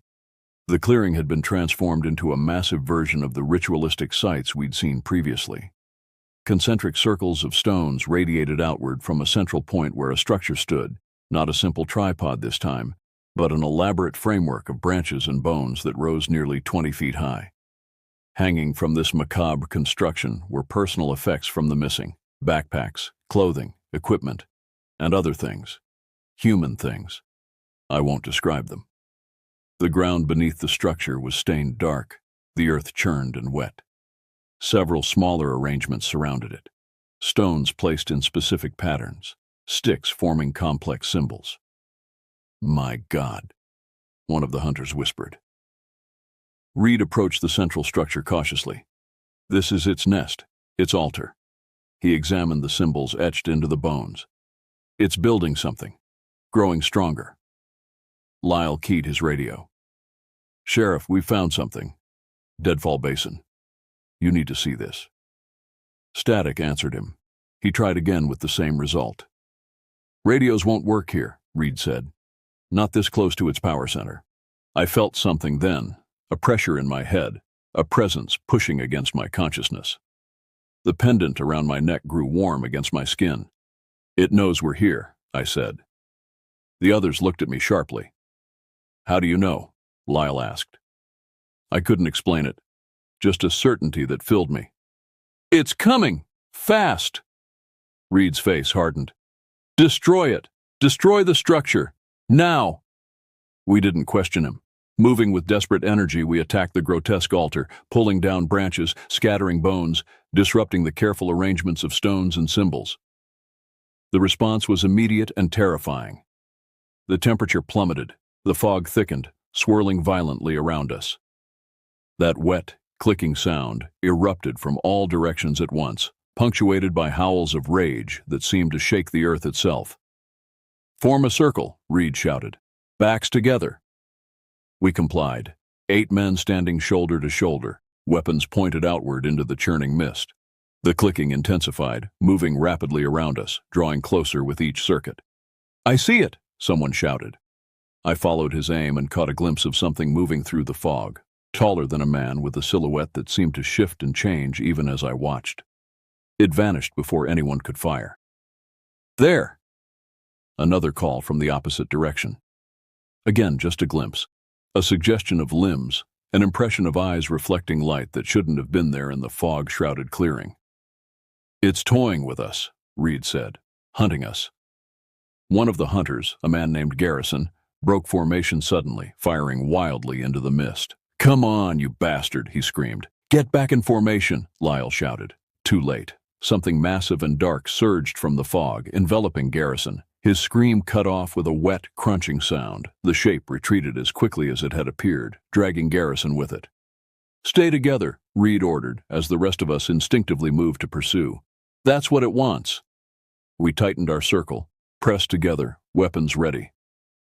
I felt the pendant growing hotter against my skin, almost burning now. Something was building in the air around us, an electrical tension, a distortion of reality itself. What's happening? Lyle asked, voice tight with fear. Reed's expression was grim. The door's opening. The fog began to rotate around us, forming a perfect circle with our group at the center. Through the swirling mist, impossible shapes moved, things I can't describe because my mind couldn't properly process what my eyes were seeing. Dimensions folded in ways they shouldn't. Spaces existed where no space should be. And in the center of it all, taking form from the mist itself, was the creature. It stood at least 9 feet tall, its body a nightmare amalgamation of features that seemed to shift and flow. One moment it appeared almost bear-like, the next more canine, then almost human, yet always wrong in fundamental ways. Its limbs bent at impossible angles. Its face, if you could call it that, contained too many eyes, too many mouths. Its skin rippled with patterns that hurt to look at directly. We fired. Every man emptied his weapon into the monstrosity. It recoiled, howling in pain and rage, black ichor spraying from wounds that closed almost as quickly as they formed. The pendant against my chest suddenly shattered, the fragments burning like hot coals. In that moment I understood, not through thought, but through some deeper insight that bypassed my conscious mind. The symbols, I shouted. Reverse the symbols. Reed understood immediately. While the others continued firing, keeping the creature at bay, Reed and I scrambled to rearrange the stones and sticks we had scattered. We placed them in reverse patterns, guided by some instinct I couldn't explain. The effect was immediate. The swirling fog faltered. The creature's form became less stable, parts of it seeming to flicker in and out of existence. It roared in fury and lunged toward us with renewed desperation. Lyle emptied his final rounds into its face, driving it back momentarily. Whatever you're doing, do it faster. Reed and I completed the reversed pattern just as the creature gathered itself for another attack. The pendant fragments, still burning against my skin, suddenly disintegrated completely. The world seemed to hold its breath for one eternal moment. Then reality tore. A rift opened in the air itself, not darkness, but an absence more fundamental, a void that shouldn't exist in our universe. The creature howled as it was drawn toward the opening, its form stretching and distorting even further. It fought against the pull, digging clawed appendages into the earth, reaching for us with limbs that extended impossibly. One of the hunters was caught by a flailing tentacle and dragged screaming toward the rift. Lyle grabbed the man's arm and I grabbed Lyle's, forming a human chain. For a moment, we were locked in a tug-of-war with the creature, the hunter suspended between worlds. Then the hunter's arm simply came apart in Lyle's grip. He vanished into the void along with the creature. The rift collapsed with a sound like thunder, leaving behind nothing but a scorched circle in the clearing and the echoing silence of the forest. We stood frozen, trying to comprehend what had just happened. The fog was thinning rapidly now, sunlight beginning to penetrate between the trees. "Is it gone?" someone finally asked. Reed examined the ground where the rift had opened. "Not gone. Vanished. For now." "What the hell was that thing?" Lyle demanded. Reed shook his head. "Something that doesn't belong in our world. Something that found a way in and has been trying to establish itself here." "And the symbols? The rituals?" I asked. "Its way of reshaping our reality to make it more hospitable. Creating a bridge between worlds." We gathered what remained of our courage and equipment and made our way out of Deadfall Basin. As we climbed back to the main trail, our radios suddenly crackled back to life. "Anyone copy? This is Sheriff Paterson. We found something at the creek site, some kind of doorway." Reed grabbed his radio. "Sheriff, do not approach any structures. We encountered the entity. It's using these sites to create passages between worlds." Static then. "Reed, thank God. What happened?" "We'll explain when we meet up. But for now, destroy any symbolic arrangements you find. Completely dismantle them." "Understood. Return to the command post immediately." When we reached the trailhead, we found chaos. While we'd been in Deadfall Basin, the creature, or perhaps others like it, had attacked a search team on the eastern ridge. 5 men dead, 7 wounded. One of Dr. Weiss's colleagues was among the casualties. Sheriff Paterson looked haunted when we briefed him on what had happened. Dr. Weiss listened intently, occasionally asking for clarification on the symbols we'd seen and the effects of reversing them.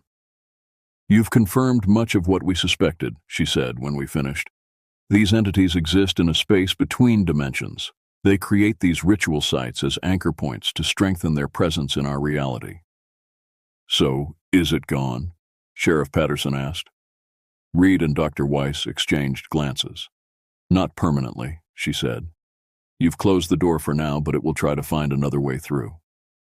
"What do we do?" I asked. "Find and destroy every ritual site in these woods," Dr. Weiss said. "Then seal the area. No human activity for at least a year. No logging, no hiking, nothing. Let the natural barriers between worlds strengthen again." The next 3 days were a blur of carefully coordinated expeditions into the forest. Teams of heavily armed men, each accompanied by one of Dr. Weiss's remaining colleagues, systematically located and dismantled every ritual site they could find. 17 in total, scattered throughout the mountains in a pattern that, when mapped, formed a massive symbol visible only from above. There were more encounters, glimpses of shapes moving through trees, strange sounds in the darkness, the occasional howl from distant ridges, but nothing like what we'd faced in Deadfall Basin. The entity was weakened, retreating. On the 4th day, as we prepared to dismantle the final known site, a massive storm rolled in. Not a natural storm. The clouds moved wrong, twisting and churning with purposeful malevolence. Lightning struck repeatedly around the ritual site as if trying to protect it. Sheriff Paterson made the call to proceed despite the danger. As the team approached the site, a complex arrangement of stones and bones on a high ridge, the storm intensified. Wind howled through the trees with a voice that sounded almost human. Lightning struck closer, igniting several trees. Through driving rain and howling wind, the team reached the site and began dismantling it. As the last stones were scattered, a final bolt of lightning struck the center of the circle. But instead of destroying it, the lightning seemed to be absorbed, channeled downward into the earth itself. The ground shuddered. A fissure opened, widening rapidly as the team scrambled to escape. Trees toppled into the growing chasm. Within minutes, what had been a small clearing was a gaping wound in the mountain, 30 feet across and of unknowable depth. As suddenly as it had begun, the storm dissipated. The fissure stopped expanding, though occasional rumbles suggested instability deep below. Forest Service geologists were called in to examine the phenomenon. Their instruments detected nothing unusual, just a sinkhole, they said, probably caused by underground streams weakening the limestone substrate. Those of us who knew better said nothing. Sometimes explanations are more comfortable than truth. In the aftermath, official reports cited a combination of bear attacks, geographic disorientation, and possible exposure to environmental toxins to explain the deaths and disappearances. The missing were eventually declared dead, their bodies presumably lost in the vast wilderness or destroyed by wildlife. Sheriff Paterson enforced Dr. Weiss's recommendation.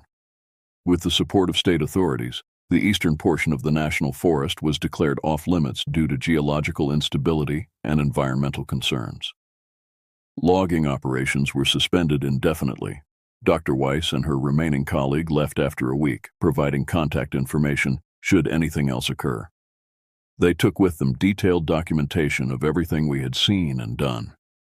Life in Fallbrook attempted to return to normal. People spoke in hushed tones about the tragedy, creating narratives they could live with. The truth was too monstrous, too impossible to incorporate into daily life.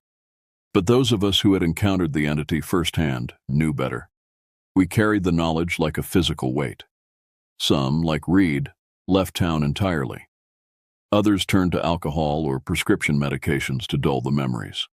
I stayed for a while trying to rebuild my life, but the nightmares continued, and sometimes on particularly still nights, I would hear distant howls from the mountains.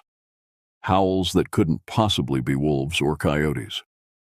2 months after the events at Deadfall Basin, I made my decision.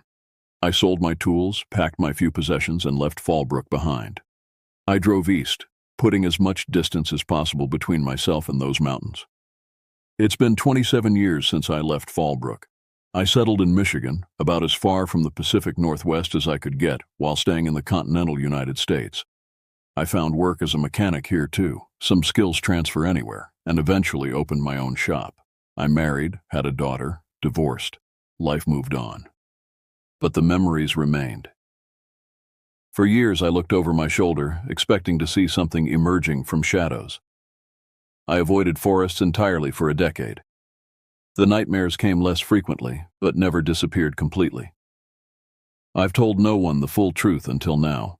Not my ex-wife, not my therapist, not the handful of friends I've made here. Who would believe it? Who would want to believe it? I stayed in sporadic contact with Lyle for a few years. He remained in Fallbrook longer than I did, eventually taking over management of the sawmill when operations resumed, in carefully selected areas well away from the eastern mountains. He married Marla, which surprised me but made a certain kind of sense. Shared trauma creates powerful bonds. Our conversations grew less frequent as years passed. The last time we spoke was 2011. He called late one night, voice tight with tension. "It's happening again," he said without preamble. My blood froze. "What do you mean?" "Hikers missing on the North Ridge. 3 in the last month. Sheriff found arrangements of stones and sticks." Sheriff Paterson had retired years earlier, replaced by a younger man who hadn't experienced the events of 1998. "Have you told them what it means?" I asked. "Tried to. They think I'm crazy. PTSD, they said." His laugh was bitter. "I called that Dr. Weiss. Numbers disconnected. Her colleague, too." "What are you going to do?" A long pause. "What we have to." "Lyle, don't. Call in the state authorities, FBI. Someone." "With what evidence?" "They sealed those records, Ewan. You know that. Official report says animal attacks and geological events." Another pause. "I just wanted you to know, in case..." "In case what?" "In case I don't call again." I tried to talk him out of whatever he was planning. Offered to come back, to help. He refused, said he had a group of locals who remembered, who would help him. That was the last time we spoke. I called repeatedly over the next few weeks, but he never answered. Eventually, his number was disconnected. I searched online news archives for any information. A small article in the regional paper mentioned tragic accident claims lives of local mill manager and 4 others in forest fire. Names listed included Lyle Dunnigan and Marla Simmons Dunnigan. I knew it wasn't a forest fire, at least not an accidental one. For years after, I monitored news from the Fallbrook area obsessively. Reports of missing hikers dropped to 0. Whatever Lyle and his group had done, it seemed to have worked, at least temporarily, until last month. I still have automated news alerts set for certain keywords associated with Fallbrook. On March 15, 2025, multiple alerts triggered simultaneously. Unprecedented seismic activity. Unexplained disappearances. Wildlife behaving abnormally. According to the reports, a minor earthquake had opened a fissure in the eastern mountains, precisely where our final team had dismantled the last ritual site. Forest Service personnel investigating the disturbance failed to return. A search party found their vehicles abandoned, equipment scattered. The article included a quote from the current sheriff. "We're dealing with a dangerous situation that may be connected to similar incidents in 1998 and 2011. We've requested federal assistance and are evacuating communities within a 10-mile radius of the affected area." They remembered, or at least some did. But would they know what to do? Would they understand what they were facing? I packed a bag that night, loaded my grandfather's old revolver. Not that it would do much good against what awaited in those mountains, but it was better than nothing. I wrote a letter to my daughter explaining where I was going and why, to be delivered if I didn't return. Then my phone rang. Unknown number. Mr. Thibodeau? A woman's voice, unfamiliar. Yes? Who is this? My name is Sophia Weiss. You knew my mother, Eleanor. My heart skipped. Dr. Weiss? How did you find me? Mother kept detailed records. Your name features prominently in her Fallbrook file. A pause. She passed away 3 years ago, but she left protocols in place for certain scenarios. Fallbrook is one of them. It's happening again, isn't it? Yes, a team is assembling. People who have encountered these entities before, people with relevant expertise. We need your first-hand experience. I closed my eyes, memories flooding back. The creature's shifting form, the wrongness of its existence, the deaths of people I knew. When and where? I asked. Portland International Airport, tomorrow, 3 p.m. A private plane will take us to a facility near Fallbrook. She hesitated. I should warn you, this incursion appears more significant than previous ones. The entity is stronger now, more established. How do you know? We've been monitoring certain indicators, unusual weather patterns, wildlife migrations, electromagnetic anomalies. All point to a major breach in the dimensional barriers. I thought of Lyle, of the sacrifice he and others had made in 2011. Would I be asked to make the same choice? I'll be there, I said finally. Thank you, Mr. Thibodeau. One more thing. Yes? Have you been experiencing dreams, particularly vivid ones involving the entity or the forests around Fallbrook? My throat tightened. The nightmares had returned in recent weeks, more intense than ever. How did you know? It's how they find anchors in our world, through minds that have encountered them before. You've been marked, Mr. Thibodeau. We all have. After we hung up, I stood at my window for a long time, staring at the night sky. Somewhere across the country, in mountains I had fled decades ago, something ancient and terrible was awakening again. Something that had touched my life, marked me in ways I was only beginning to understand. Tomorrow I would return to Fallbrook, to the forests that haunted my nightmares. I would face again what shouldn't exist in our world but did. I didn't know if I would survive this time, but I knew I had to try. For Lyle, for Walsh, for all those who had been taken by the entity, and for those who would be if we failed. The pendant Dr. Weiss had given me all those years ago had disintegrated during our confrontation with the creature. But sometimes, in the darkness just before dawn, I can still feel its warmth against my skin. A reminder that boundaries exist between worlds and that some can be strengthened while others can be broken. I don't know what awaits me in Fallbrook, but I know this. Some horrors cannot be escaped, only confronted. Some doors, once opened, must be sealed by those who first glimpsed what lay beyond. My name is Ewan Thibodeau, and I am returning to the woods beyond Fallbrook, to finish what began in 1998, to close the door once and for all.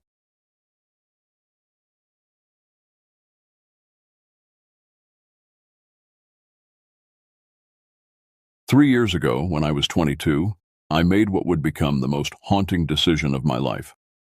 My close friend Maya had convinced me to join her as a counselor at Cedar Point Summer Camp, located on a remote island 12 miles off the Maine coast. The pay was decent, and the idea of spending July surrounded by pine trees and ocean air seemed like the perfect escape from my suffocating office job. The ferry ride to the island took nearly 2 hours, cutting through choppy gray waters that seemed to stretch endlessly in every direction. As we approached the dock, I noticed how the thick fog clung to the island's shoreline, obscuring much of the landscape beyond the weathered wooden pier. The other counselors chatted excitedly, but something about the place made my stomach twist with an inexplicable dread. Maya squeezed my shoulder as we disembarked, her blonde hair whipping in the salty wind. "This is going to be amazing," she whispered. But I caught the slight tremor in her voice. Even she seemed affected by the island's oppressive atmosphere. The camp director, a stern woman named Ms. Rodriguez, gathered us in the main lodge, a drafty building that creaked ominously with every gust of wind. The walls were lined with faded photographs of previous camp sessions, their subjects staring out with hollow eyes that seemed to follow our movements. As she assigned cabin placements, I felt my heart sink when she announced that Maya and I would be staying in Cabin 14, the furthest accommodation from the main camp. "It's about a quarter-mile hike through the woods," Ms. Rodriguez explained, her weathered face betraying no emotion. "The isolation will help you focus on your duties without distractions." She handed us a hand-drawn map, the paper yellowed with age, and marked with warnings about staying on the designated path after dark. Our trek to the cabin was unsettling from the start. The gravel path crunched beneath our feet, each step echoing unnaturally in the dense forest surrounding us.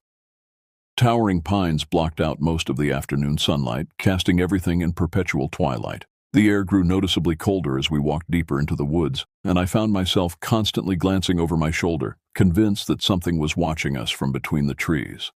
The cabin itself was a small, rustic structure with peeling paint and windows that looked like hollow eyes in the gathering dusk.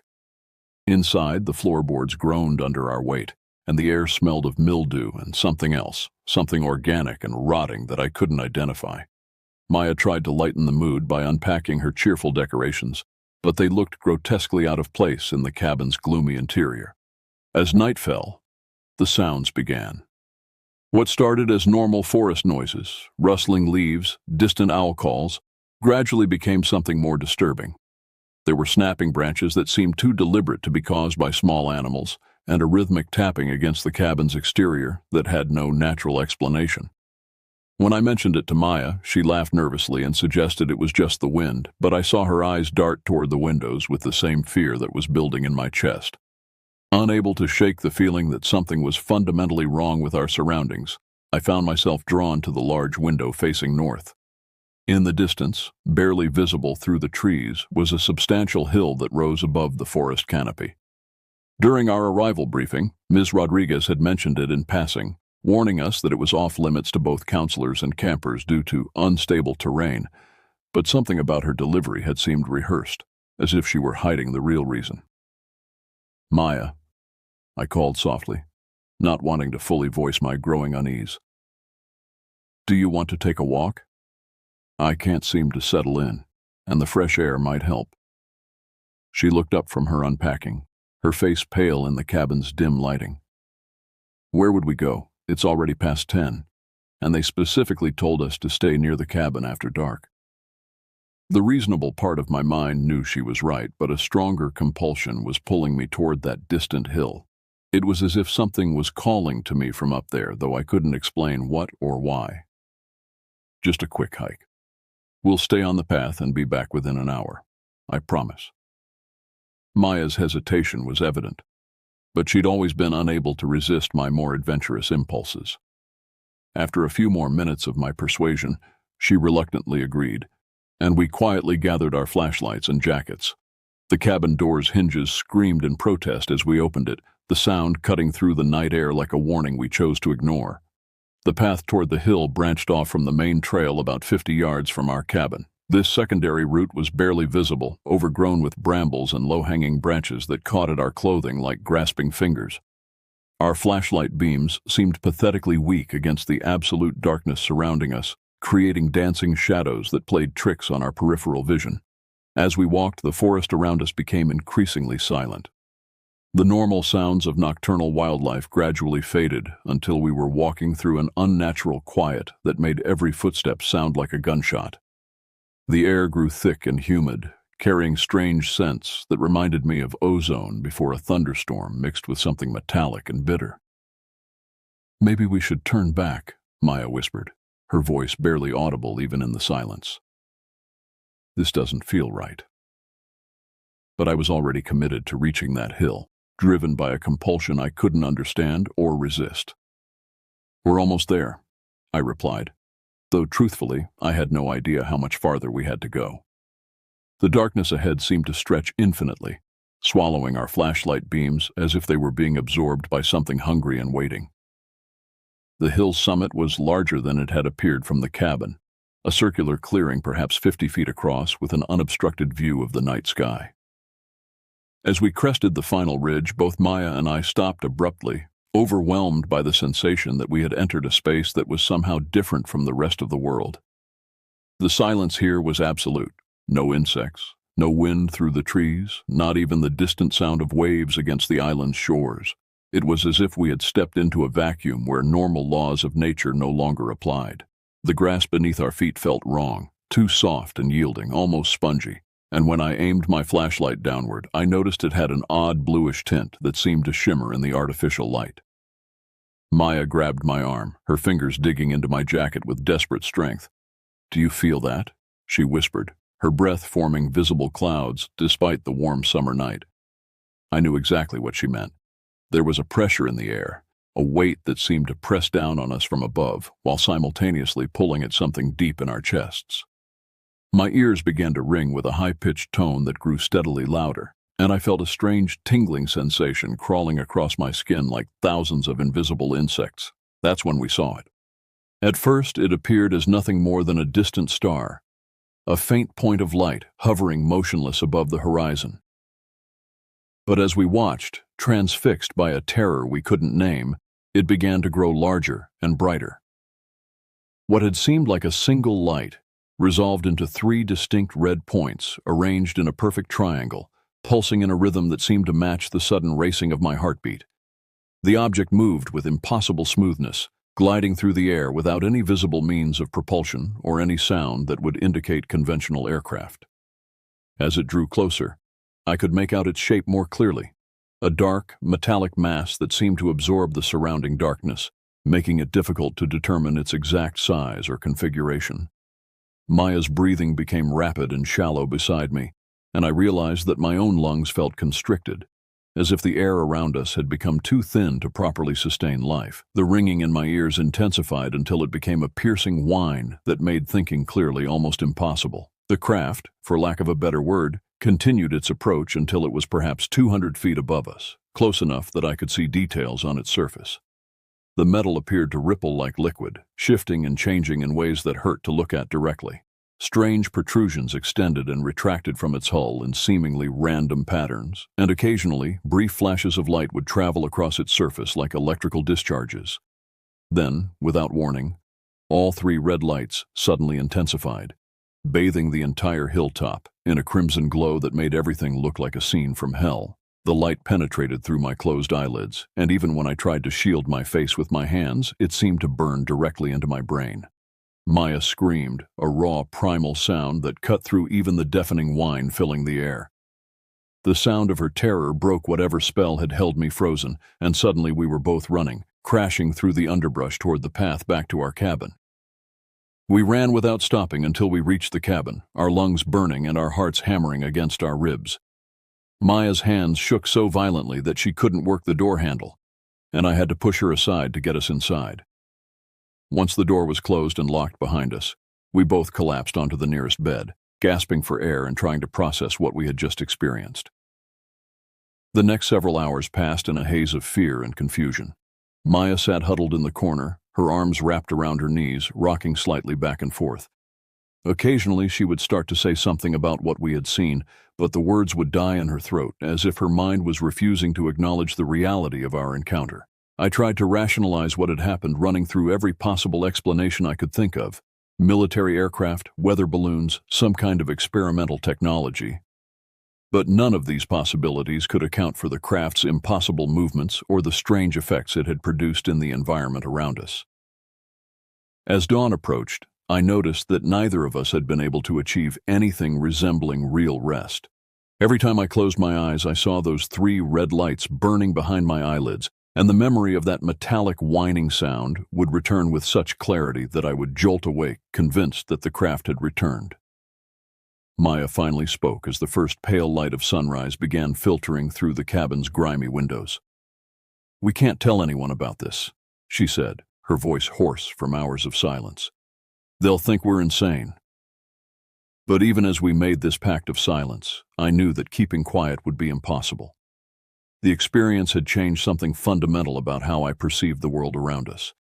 Every shadow seemed deeper, every unexpected sound carried sinister implications, and the very air itself felt charged with invisible threats. During the following day's activities with the campers, I found it nearly impossible to concentrate on my responsibilities. The children's laughter sounded hollow and distant, and I caught myself constantly scanning the sky, searching for any sign of the craft's return. Maya exhibited similar behavior, jumping at sudden noises and showing an uncharacteristic irritability with the kids under our care. The other counselors began to notice our strange behavior by the afternoon. During lunch, one of them commented on how tired we both looked, and another asked if we were feeling ill. Each innocent question felt like an accusation, as if they somehow knew about our nocturnal adventure and were testing us to see if we would confess. That evening, as we returned to our isolated cabin, the forest seemed even more threatening than before. Shadows appeared to move independently of their sources, and the normal sounds of wildlife were replaced by an oppressive silence that made every step sound unnaturally loud. The path back to our cabin felt longer than usual, as if the distance was somehow stretching with each footfall. Inside the cabin, we tried to maintain some semblance of normalcy, but the atmosphere was thick with unspoken terror. Maya prepared a simple dinner, but neither of us could manage more than a few bites. The food tasted like ash in my mouth, and every swallow was an effort that left me feeling nauseous. As darkness fell, the sounds began again, the same deliberate snapping of branches and rhythmic tapping against the cabin's exterior that we had heard the night before.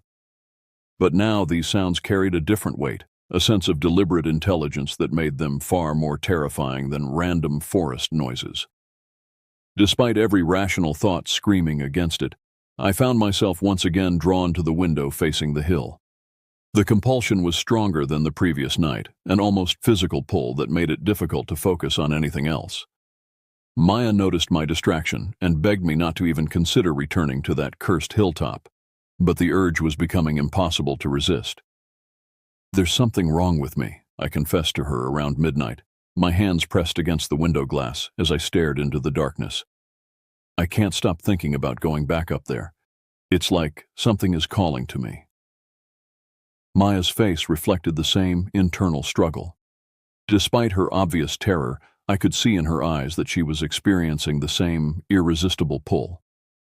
"Maybe if we go back, we'll realize it was just our imagination," she said, though her voice carried no conviction. "Maybe in daylight or with better equipment, we'll see that it was something perfectly normal."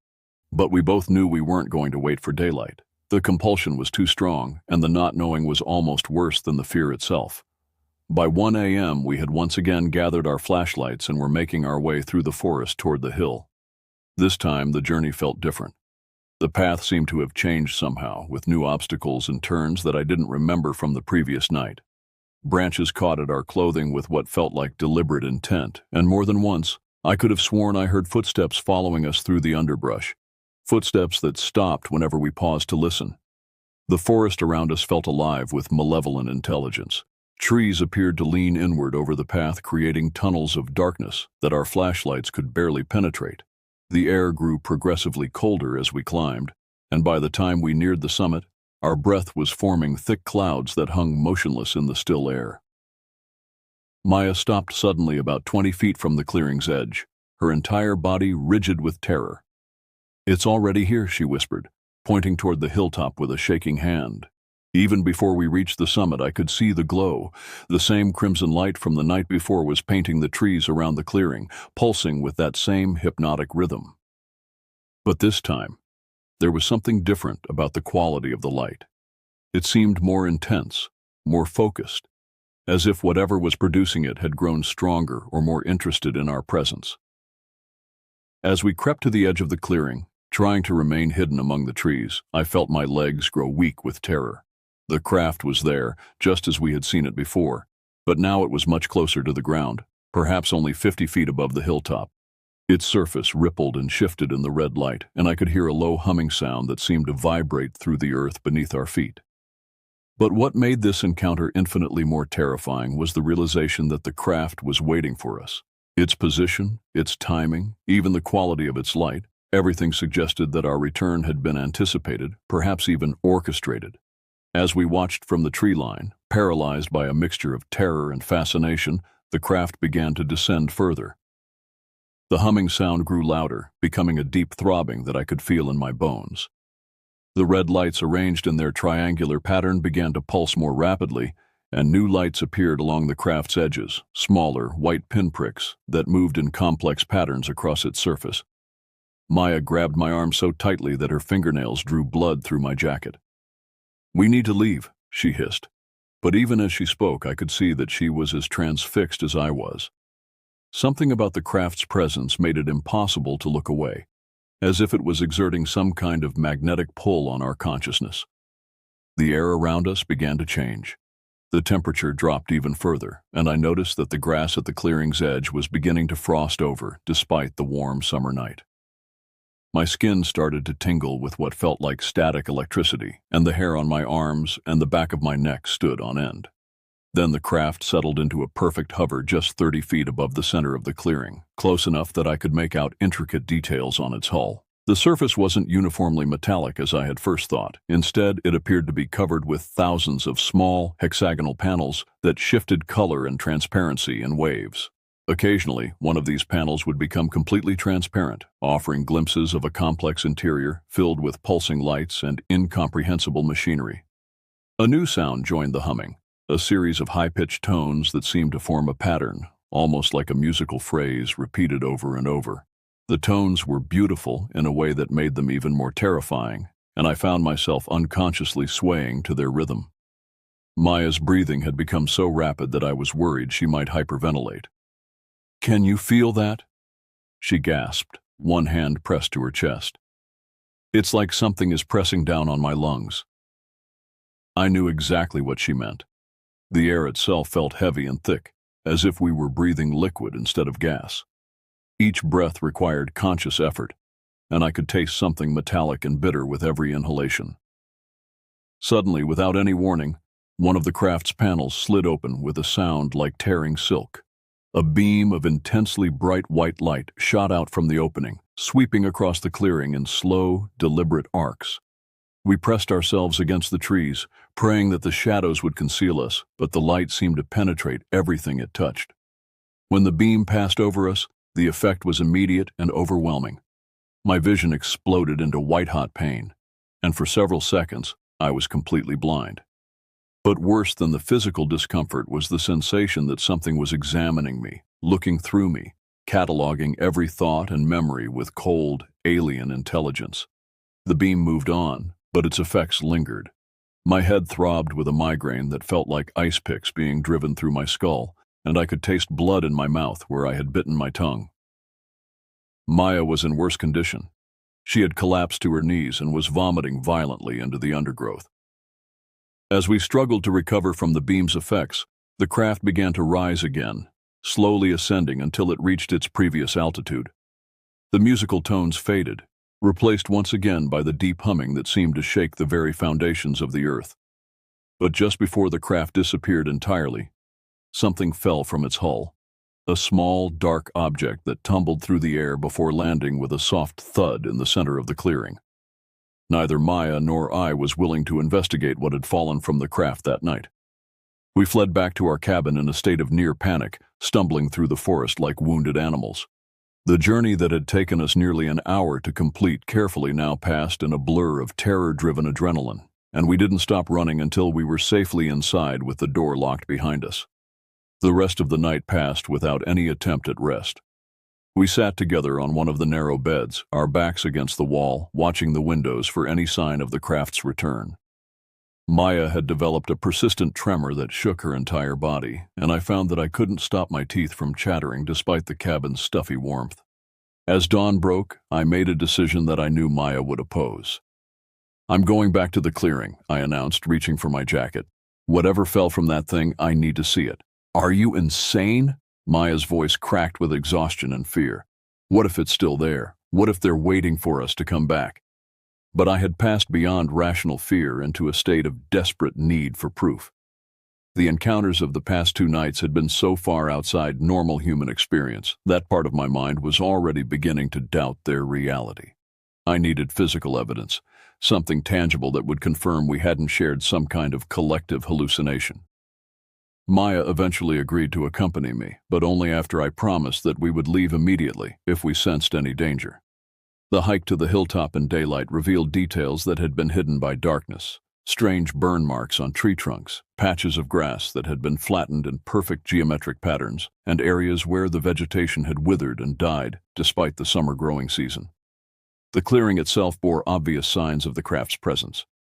The grass in the center was compressed into a perfect circle, and the earth beneath showed scorch marks that formed intricate, interlocking patterns. But most significantly, lying exactly where I had seen it fall, was a small metallic object about the size of a golf ball. As I approached it, Maya hung back at the clearing's edge, her face pale with terror. The object appeared to be made of the same rippling, liquid-like metal as the craft's hull, and it pulsed with a faint internal light that seemed to respond to my proximity. When I was within arm's reach, I could hear it emitting a barely audible humming sound, the same tone we had heard from the craft itself. I spent several minutes working up the courage to actually touch it. When I finally did, the sensation was unlike anything I had ever experienced. The metal felt simultaneously hot and cold, solid and liquid, and holding it sent waves of mild electrical shocks up my arm. Most disturbing of all, the object seemed to pulse in rhythm with my heartbeat, as if it was somehow synchronizing itself with my biological functions. We carefully wrapped the object in one of Maya's t-shirts and carried it back to the cabin, where we spent the morning examining it more closely. Under direct sunlight, new details became visible, tiny symbols or writing etched into its surface that seemed to shift and change when viewed from different angles. The internal light grew brighter when exposed to electronic devices, pulsing more rapidly when near our cell phones or flashlights. By afternoon, we had decided that we needed to report our encounters to the authorities, regardless of how insane our story might sound. But when we turned on the small radio in our cabin to check for news, we discovered that we weren't alone in our experiences. The local news was filled with reports of similar sightings across the entire coastal region. Dozens of witnesses had come forward describing encounters with aircraft, matching the exact specifications of what we had seen. The Coast Guard had received so many reports that they had issued an official statement acknowledging unusual aerial phenomena in the area. But most shocking of all were the reports of other objects being found. Apparently, whatever had visited the hilltop had left similar calling cards across multiple locations, and government investigators were already en route to collect and analyze the physical evidence. Armed with confirmation that our experiences were part of a larger phenomenon, Maya and I finally worked up the courage to approach Ms. Rodriguez with our story. We brought the metallic object with us, certain that physical evidence would convince her of the truth of our account. Her reaction was immediate and devastating. She listened to our description with growing skepticism, her expression shifting from professional concern to barely concealed irritation. When we produced the object, she examined it briefly before dismissing it as probably some kind of experimental weather monitoring device that had fallen from a research aircraft. "I've run this camp for 15 years, she said, her voice taking on a patronizing tone that made my cheeks burn with embarrassment. "Every summer I get at least one pair of counselors who claim to have seen something unusual in the woods. It's always the same thing. Isolation, stress, and overactive imaginations combining to create false memories of extraordinary events." She went on to explain that the island had a long history of unusual electromagnetic phenomena due to its unique geological composition, and that these natural effects often caused hallucinations and equipment malfunctions that could easily be mistaken for supernatural occurrences. No amount of argument could shake her certainty that we had experienced nothing more than stress-induced delusions. She confiscated the metallic object, claiming that it needed to be returned to whatever research institution had lost it, and warned us that any further discussion of alien encounters with the other staff or campers would result in our immediate dismissal.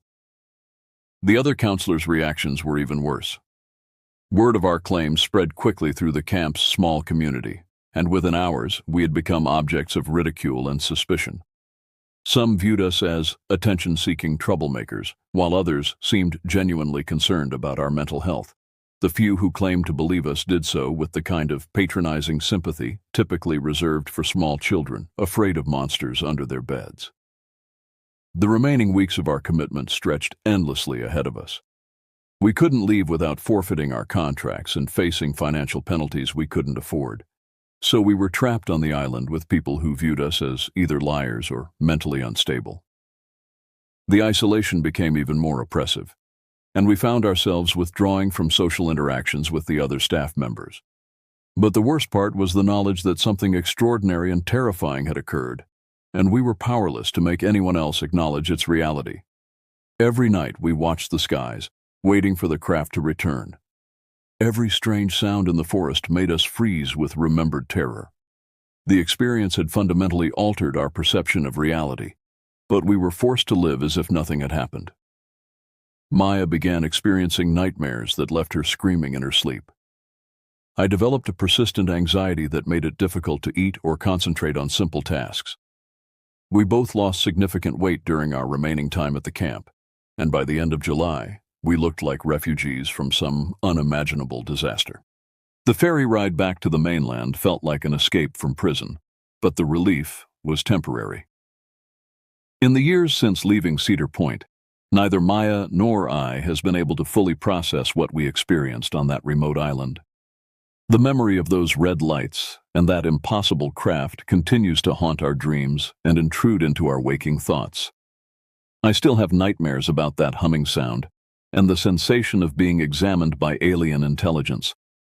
Maya moved across the country shortly after we returned, claiming she needed a fresh start, but I know she's still running from the memories of what we witnessed together. Sometimes, late at night when the world is quiet, I find myself standing at my window and scanning the sky for any sign of 3 red lights arranged in a perfect triangle. Part of me hopes never to see them again, but another part, a part I'm ashamed to acknowledge, waits for their return with a mixture of terror and desperate longing for validation. The object we found was never returned to us, and my attempts to locate it through official channels have been met with bureaucratic stonewalling and denial that any such evidence ever existed. The news reports that had seemed so promising at the time were quickly buried and forgotten, replaced by more conventional stories that didn't challenge people's comfortable assumptions about the nature of reality. 3 years later, I remain convinced that Maya and I witnessed something that defied conventional understanding of what is possible in our world. But I've learned to keep that conviction to myself, buried beneath layers of forced normalcy and careful silence. The truth, as they say, is out there, but sometimes the cost of seeking it is higher than anyone should have to pay. I will never return to Cedar Point, and I've made peace with the fact that I may never know the full truth about what we encountered on that distant hilltop. Some experiences are too large and too terrifying for the human mind to fully process, and perhaps ignorance truly is a form of mercy. But on clear nights, when the stars are bright and the world is still, I sometimes catch myself listening for that familiar humming sound, wondering if somewhere out there, beyond the comfortable boundaries of our small world, something is still watching and waiting with patient, inhuman intelligence. God help us all if they ever decide to make contact again.